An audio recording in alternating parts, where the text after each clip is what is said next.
Ya, di mana-mana, di seluruh media, baik media mainstream maupun media sosial, sekarang lagi heboh istilah nebeng.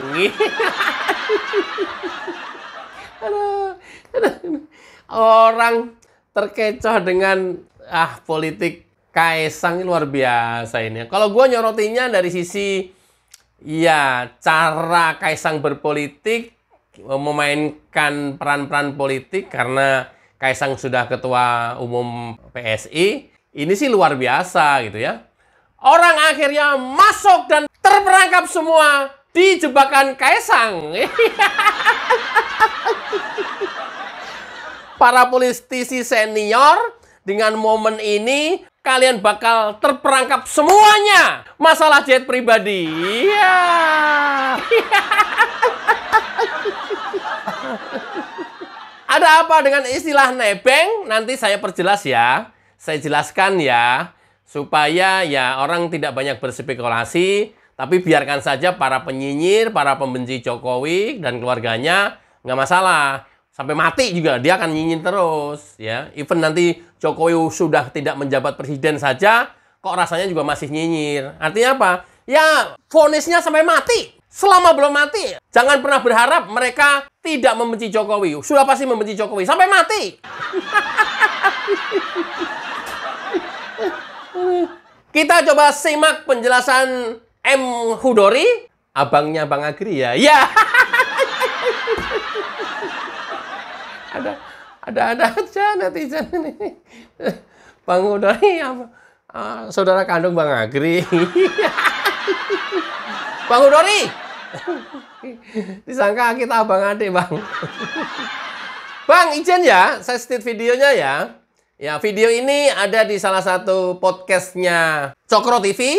Ya, saya minta izin, saya state supaya masyarakat di luaran tidak banyak yang berspekulasi lagi tentang Kaisang naik jet pribadi dan istilah nebeng. Istilah numpang aja diributin sekarang. Ya tapi nggak apa-apa. Dasarnya orang benci dan tidak tahu. Kalaupun tahu juga mereka akan tetap framing kebencian. Ya nggak apa-apa. Tapi kita perjelas dan kita jelaskan supaya masyarakat tidak gampang terhasut oleh para pembenci.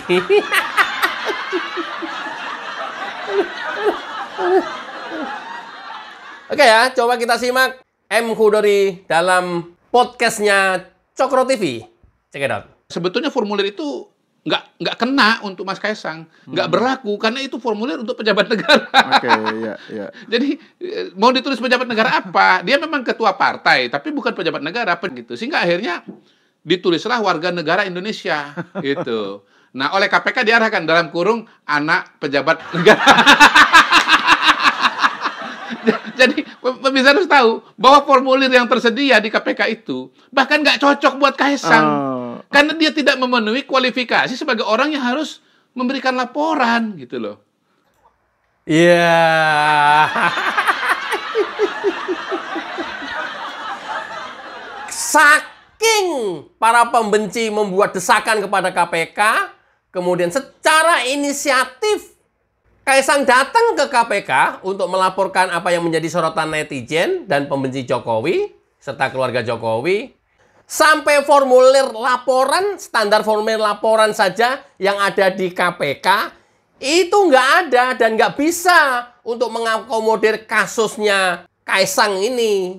Kan biasanya yang melapor itu, yang datang ke sana dan yang memang menjadi kategori korupsi atau gratifikasi, itu kan pejabat negara atau dalam statusnya yang menjadi pejabat negara.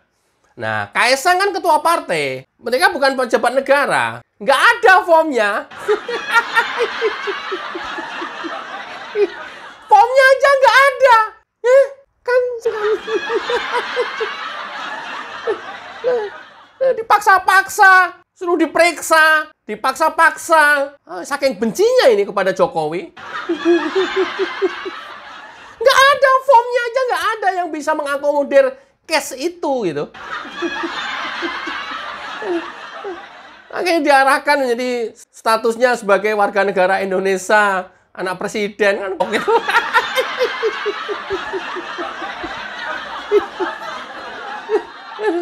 Oh, Akbar, ya Allah, Indonesia kayak begini amat ini.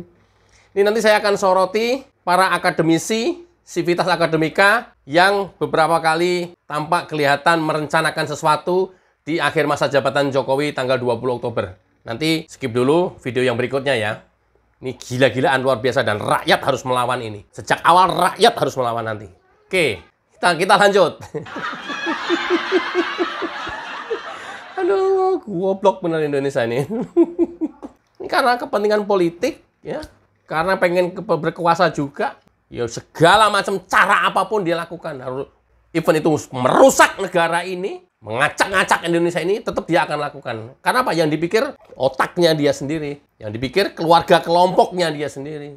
Gila ini orang-orang ini. Oke, sekarang yang menjadi heboh adalah nebeng. Kelasnya beda. Kaisang mah numpang pesawat. Kalau Roy Suryo kelasnya numpang dong, numpang beca, numpang motor. Kan Roy Suryo gitu. Beda kelas. Dikasih fasilitas panci dibawa pulang. Beda kelas. Beda. Oke ya, coba kita lihat istilah nebeng. Seperti apa sih statusnya kepergian Kaisang ke Amerika dengan numpang pesawat pribadi? Check it out. Yang kedua, Mas Kaisang itu menjelaskan bahwa ini dia naik pesawat jet itu ikut teman. Dia punya teman yang punya private jet, ya. Kebetulan temannya itu mau menuju ke Amerika, yang juga Kaisang mau ke sana karena mau ngurus sekolah istrinya. Mas Kaisang mau jalan tadinya kalau nggak salah tanggal 20, tapi karena temannya mau berangkat tanggal 18, mohon maaf kalau saya tertukar tanggalnya, tapi intinya adalah bahwa ini suatu koinsiden gitu loh. Temannya mau pergi, Mas Kaisang bisa menyesuaikan jadwalnya dengan temannya itu, maka dia ikut. Nah, dia ikut itu juga kenapa? Karena pesawat ini yang mau kapasitasnya 8 orang, cuman terisi 4 orang. Sehingga dia bisa ikut juga. Dia, istrinya, stafnya, dan rupanya waktu di KPK dilaporkan juga itu ditulis bahwa dia dengan kakak iparnya, gitu loh, saudaranya Mbak Erina ini, gitu, terbang ke sana. Nah, private jet itu, ya kalau kapasitas 8, mau isi 1, isi 4, isi 8, ya biayanya sama aja. Ini salah besar. Temennya ikut kok. Oke. Temennya ikut. Jadi kan saya udah bilang tadi, ini kapasitas 8 yang dilaporkan oleh Kaisang itu rombongannya dia. Rombongan pemilik pesawat 4. Total 8 orang itu ke sana. Mas Kaisang pulang ke sini pakai komersil. Kenapa? Orang itu urusannya, jadwalnya beda dengan Mas Kaisang. Kalau jadwalnya sama, mungkin ikut pulang lagi, juga lagi gitu loh. Jelas ya? Jelas? Atau masih belum bisa melihat? Berarti katarak. Udah, ya. Masyarakat Indonesia, rakyat jangan pernah percaya sama mulut besarnya Roy Suryo. Kemarin kita tahu peristiwa kan, IT KPU, mulutnya Roy Suryo kayak apa? Sok ahli daripada yang ahli. Jangan pernah dipercaya mulutnya Roy Suryo. Itu benar-benar memprovokasi. Rusak kita negara ini kalau ikutan statementnya Roy Suryo. Rusak. Jadi tahu ya, bukan 4 penumpangnya. Kenapa dilaporkan 4 ya? Mungkin Kaisang sangka yang diminta laporannya itu pergi berapa orang? Ya 4 orang. Kaisang, istrinya, iparnya, sama pengawalnya. Mungkin yang ditanyain ya perginya 4 orang. Tapi di dalam pesawat itu ada 8 orang. Yang 4 orang kru pesawat sebelumnya dan penumpang aslinya nggak dilaporkan. Disangka ditanyainnya pergi berapa orang. 4 orang. Ya sesungguhnya 8 orang. Blok. Blok A. Nah, kenapa numpang? Dibuktikan bahwa ikut ke Amerika hanya perginya doang. Balik pulangnya nggak ikut. Oh, Roy Suryo nih. Awas Roy Suryo nih, awas nih ya. Hati-hati nih. Jangan sampai termakan dengan omongannya Roy Suryo. Total 8 orang. Kru dan yang punya pesawat 4 orang tetap masih ada di sana. Urusan yang lain. Karena agenda pulangnya nggak bareng. Dan Kaisang balik ke Indonesia naik pesawat komersial. Ini kan bahwa membuktikan ya memang benar-benar numpang. Masih belum percaya kalau numpang. Nebeng. Ini lagi ribut nebeng ini. Di media sosial semuanya. Dengan kalimat-kalimat satir nebeng. Nebeng pesawat. Nah, biasanya lu nebeng becak. Ya ini bener-bener nebeng. Ditawari. Mau bareng-bareng aja. Kalau memang bisa digeser agenda kamu. Iya, bareng digeser. Lumayan kan? Ya mungkin saking nggak punya duitnya Kaisang.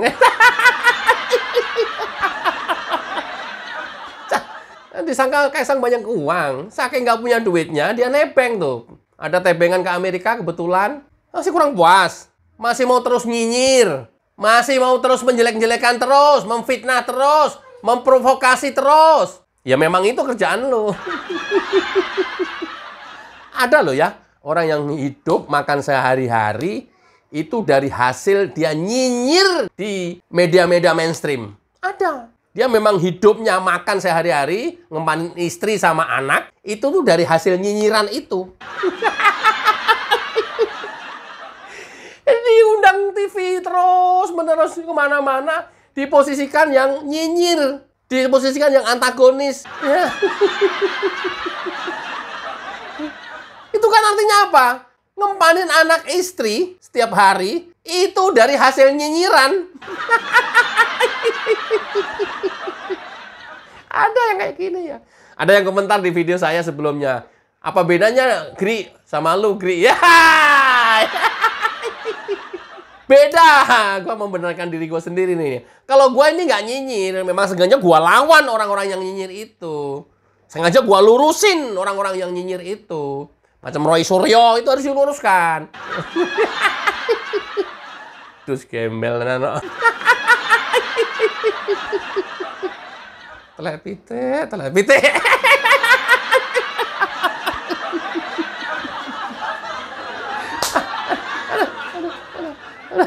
Ini luar biasa, ya. Kaisang berhasil memancing dan orang-orang pejabat negara masuk perangkapnya dia. Luar biasanya bahwa Kaisang sebagai politisi dan ketum PSI melihat betul perilaku para pejabat kita pada naik private jet. Banyak sekali dan tidak pernah dilaporkan dan tidak pernah diusut. Caranya dia pancing dirinya sendiri ke Amerika, kebetulan ada tebengan, nebeng. Heboh rame dan tidak memenuhi unsur korupsi. Nah, sekarang tinggal yang pejabat-pejabat negara seperti Megawati, Puan Maharani, Mahfud MD, para anggota DPR RI yang sering mundar-mandir naik private jet, saatnya semuanya masuk perangkap Kaisang. Ini jago. Sumpah kalau gua nganalisanya dari sudut itu, dari sudut pandang yang berbeda. Dan ini berhasil. Jago. Kaisang seorang politisi muda, belum genap 30 tahun, dan pendatang baru, bakal berhasil memenjarakan para politisi senior karena private jet. Iya. Kita harus ramekan terus di seluruh media sosial kebiasaan-kebiasaan para pejabat negara ini yang seringkali naik private jet. Ini harus dibongkar semuanya. Ini permainan politik yang cantik banget yang dilakukan oleh Kaisang ini. Pada akhirnya sekarang orang sorotannya kepada anggota DPR RI yang sering naik private jet. Tidak terkecuali Ketua Banggar DPR RI dari PDIP. Pun demikian, elit-elit PDIP, Puan Maharani, Megawati yang sering naik private jet dan statusnya dia adalah pejabat negara. Masuk kalian perangkat semuanya. Ayo, mau lari kemana kalian? Oke, mudah-mudahan rakyat tercerdaskan. Wassalamualaikum warahmatullahi wabarakatuh. Cayo.